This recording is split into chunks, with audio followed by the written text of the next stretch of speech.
جناب یہ دوگلاپن یہ مرزا صاحب کرتے ہیں اور اپنے آپ کو باور کراتے ہیں کہ میں جناب بہت بڑا عاشق رسول، اس لیے میں اس لیے باتیں کرتا ہوں کہ لوگوں کا ایمان بچے۔ بھائی سب سے پہلے آپ کے سامنے جو کتاب ہے اس کو تو آپ ہٹوا دیں میرے بھائی۔ اگر آپ میں عشق رسول ہے بقول آپ کے، آپ کہتے ہیں کہ ایسی روایت ہے جس کو مان کے بندہ بے ایمان ہو جائے، اس کتاب کو آپ نے قرآن پاک کے نیچے رکھا ہوا ہے، آپ کے بقول آپ کتنے بڑے گستاخ ہوں گے۔ دوستو دیکھیے اس کی پوری تفصیل ہم آپ کو اس ویڈیو میں دکھاتے ہیں۔ فیصلہ آپ نے کرنا ہے، جو بار بار یہ ڈھونگ رچاتا ہے گستاخانہ عبارت کا، کیا یہ بندہ بڑا گستاخ ہوگا کہ نہیں ہوگا۔ اس روایت کو ماننے والا بے ایمان ہوتا ہے یہ کہتا ہے، تو جو خود اس روایت والی کتاب کو جس کتاب میں وہ روایت ہے وہ کتاب اس نے قرآن کے نیچے رکھی ہے، اس کے بقول کہ وہ روایت بے ایمانی پر مبنی، یعنی اس کو ماننے والا بندہ بے ایمان ہو جاتا ہے۔ دیکھیے اب فیصلہ خود کیجئے۔ اگلی 3 مثالیں جو ہے یہ دل کو تھام گئے، یہ انسان کو بے ایمان کرنے والی مثالیں۔ اچھا، مثال نمبر 3 مسند امام احمد میں، مسند امام احمد جلد 5 صفحہ 136 پر بالکل متصل سند کے ساتھ حدیث موجود ہے، اور بدقسمتی کی بات کہ یہ حدیث امام بخاری کی جو کتاب ہے الادب المفرد اس میں بھی موجود ہے، انٹرنیشنل نمبر کے مطابق 936 اور 946 نمبر۔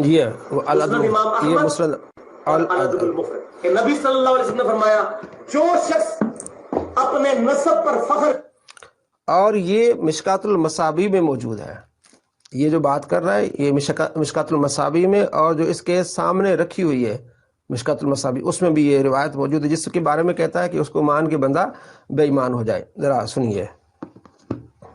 کرے اس کو کہو کہ اپنے باپ کا عضو تناسل کاٹ کے اپنے منہ میں رکھ لو، اور یہ بات کنائے سے نہ کرنا، ڈائریکٹ بات کرنا کہ اپنے باپ کی شرم کا کاٹ کے اپنی زبان پہ رکھ لو اگر تم اپنے جاہلیت والے نسب پہ فخر کرتے ہو۔ استغفر اللہ تم مجھے، حضور ایسی زبان سے بات نکال سکتے ہیں؟ سورۃ القلم میں ہے وَإِنَّكَ لَعَلَىٰ خُلُقٍ عَظِيمٍ، نبی صلی اللہ علیہ وسلم اخلاق کے بلند ترین درجے پر فائز ہے، اور صحیح بخاری اور مسلم کی متفق علیہ حدیث ہے کہ سیدنا ابو سعید خدری رضی اللہ تعالیٰ عنہ کہتے ہیں کہ نبی صلی اللہ علیہ وسلم میں تو کنواری لڑکیوں سے بھی زیادہ شرم و حیا تھی۔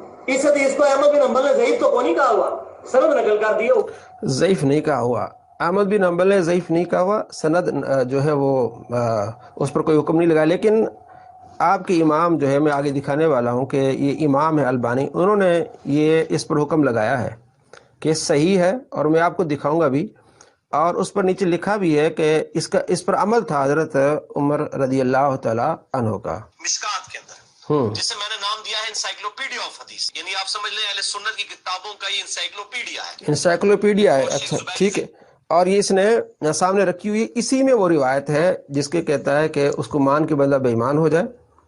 تو اب یہ فتویٰ لگائے البانی پہ کہ البانی نے اس کو مانا ہے اور اس کو صحیح کہا ہے، اور آپ نے اپنے سامنے یہ کتاب رکھی ہوئی ہے اور میں آپ کو دکھانے والا ہوں۔ یہ دیکھیں، یہ روایت مسند احمد میں یہ روایت ہے، اگر آپ کو نظر آ جائے یہ دیکھیں، یہ روایت ہے 9737، اور اس کا اسٹیٹس کیا ہے یہ بھی میں آپ کو دکھانے والا ہوں تاکہ آپ کو یقین ہو جائے کہ یہ بندہ کس طرح آپ کے ساتھ فراڈ کر رہا ہے۔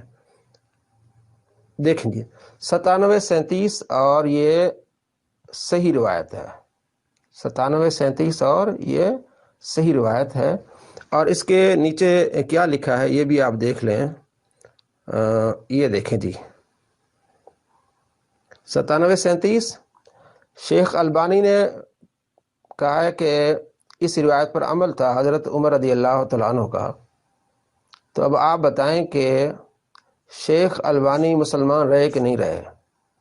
آپ کہتے ہیں کہ وہ امام ہیں اور ان سے جان نہیں چھڑائی جا سکتی۔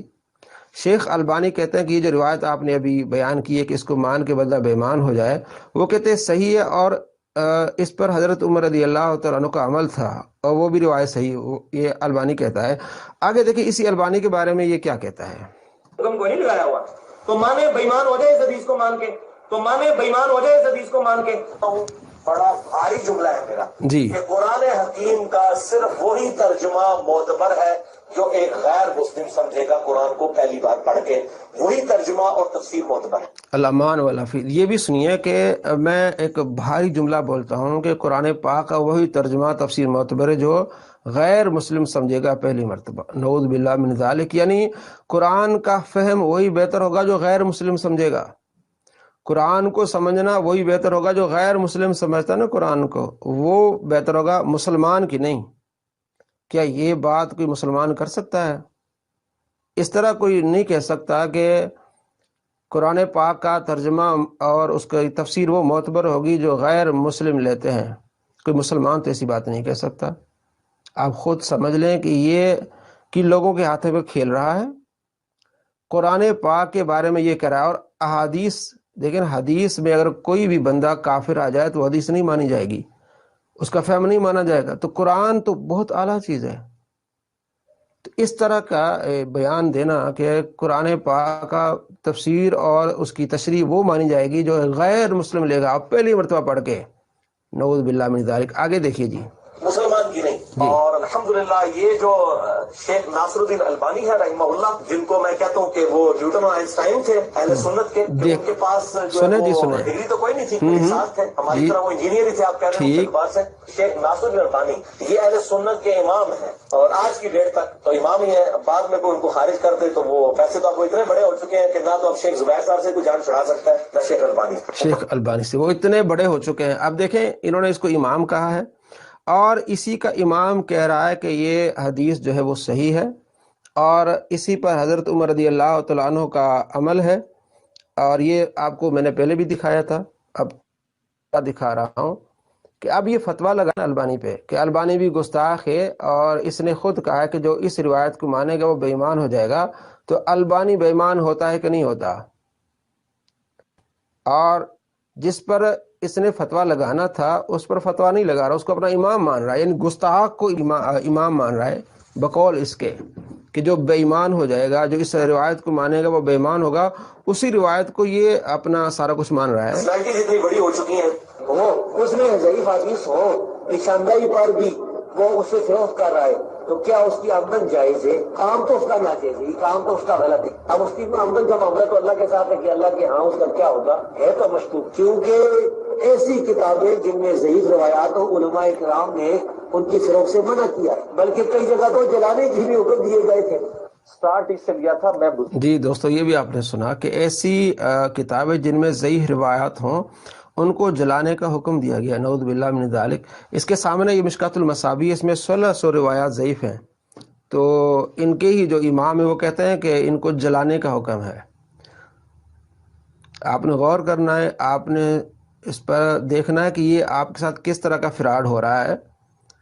ایک طرف تو کہتے ہیں کہ ان کتابوں کو جلا دے جن میں گستاخی ہے، اور وہ کتابیں اپنے سامنے بھی رکھی ہوئی ہیں۔